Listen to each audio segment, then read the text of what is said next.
we have some really nice new toys for you to play with. There's 3 beautiful marinades, a lemon one, very nice on chicken, a sticky one, excellent on ribs and also on chicken, and then for beef and lamb, it's a very, very nice barbecue one. But let me show you how to make a spatchcock chicken that is far nicer than anything you can buy, and obviously it's far more economical to do your own chicken.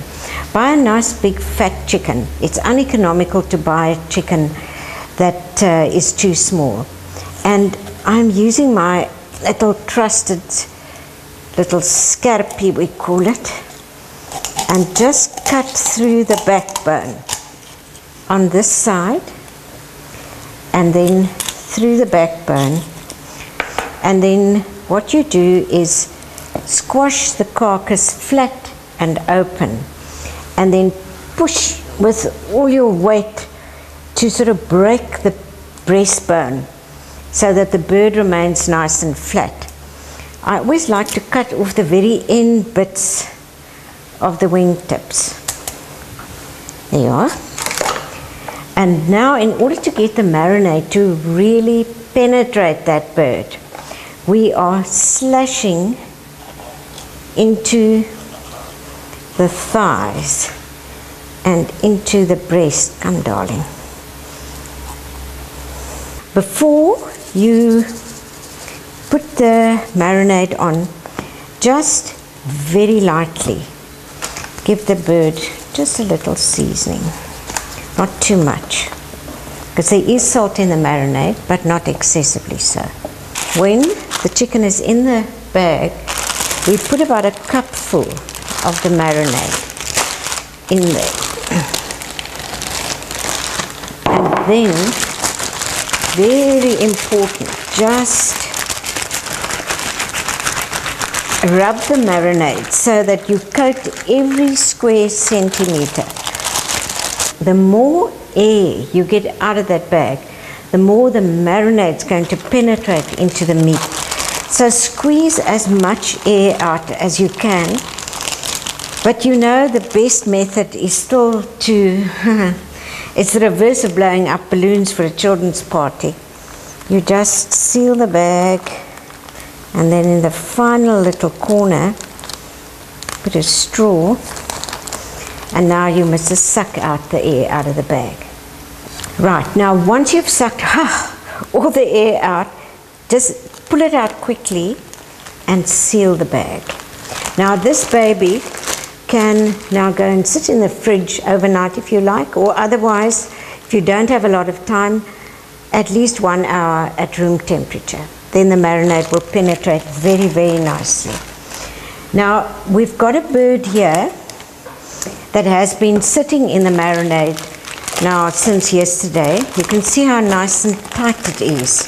The marinade is in very close contact with the meat. Then we open it out, put it into a microproof dish, because we are going to virtually cook the chicken in the microwave. You can do this the day before, or even if you're going away for the weekend, you can do it on Friday and only cook the chicken on Sunday. And then what you're really doing on the braai is to finish it off nicely. So this goes into the microwave oven open for about 20 to 23 minutes at about 60% power. Now we're so well prepared today. We've got a chicken which is already cooked in the microwave, and this is what it looks like when it comes out of the microwave. Now what we're going to do now is put this baby onto the braai fire. Now here we've got a lovely ribbikie, lamb's rib. You can obviously use pork as well. Ask the butcher. This is such a tasty piece of meat. Unfortunately, it's quite fatty, as you can see, but you'll see in the method we're using, we do get rid of the fat. One of the ways to get rid of the fat is to ask the butcher to score the meat for you so that the fat will drip out as you're cooking it. And this is a very, very tough cut of meat. So if you try and tenderize it all the way through on the braai, it's difficult. So it's really a good idea to pre-cook this a little bit before it goes on the braai. Now here I've just got some roughly chopped onion in the bottom of the saucepan. We put 2-3 cups of water in there and about 2 tablespoons of the beef or the chicken stock powder. This is the chicken that I'm using here in there, and then you put your ribs with a fatty side down on top of the onions, and then you put a lid on and you simmer that slowly for about an hour and a half or so, hour and a half depending. Your fork must just go into it when it's nice and tender. Now when you've cooked the ribs, then obviously you have this beautiful, well-flavored onion stock left. Now it seems sacrilege to throw that away. So what we've done is we mix some polenta mielie meal. This is geel mielie meal, nice and coarse, or you could use ordinary white mielie meal. And we made a stiff mielie meal porridge, stiff polenta. And I just spread that polenta out in a dish, a quiche, flan, tin or whatever, and leave it in the fridge, and it gets hard and firm. Cut the polenta into wedges, and then we'll just put it on the fire with the ribbies. And honestly, that is to die for.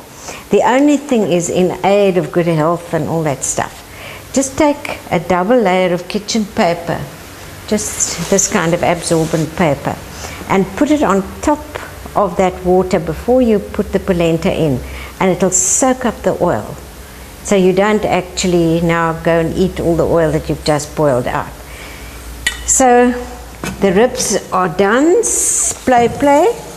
And then once the ribs are cooked, you once again put them in the bag like we did with the chicken, with roughly about a cupful of marinade.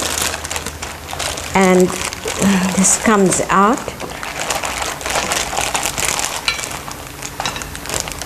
You can see it's now become much smaller. We just discard this because it's given up its life, as I said earlier on. Now we're ready to take this ribbikie and this chicken out to the braai together with the polenta and the garlic bread. Now it is, as Claudia Roden says, everything tastes better outside, and especially this time of the year when we have this beautiful view of the Clivius.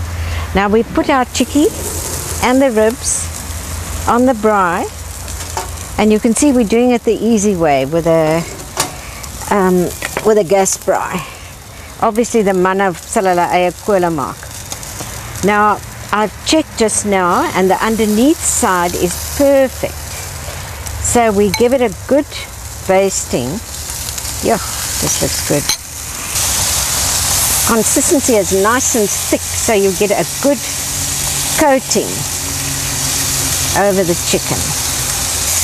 And at this stage it's nice to put a couple of herb twigs on the fire so you get those lovely flavors.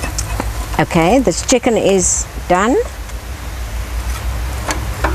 and you can see how beautifully cooked the ribs are. These little bits of fat are divine. Elizabeth is just quickly going to show you how to dress it up a little bit. Okay, what we'd like to do here is just dress up our garlic bread a little bit. We can take some fresh thyme, or in fact any nice fresh herb that you've got in the garden, and just break off little pieces and just stick them in. You can slice the garlic bread so that there's a little bit of space between the slices, and then just stick in. And a good way to serve it, if you are wanting to, you could carve it on the table and then present it to everybody. Garnish it with a few lemon wedges, and there's your braai.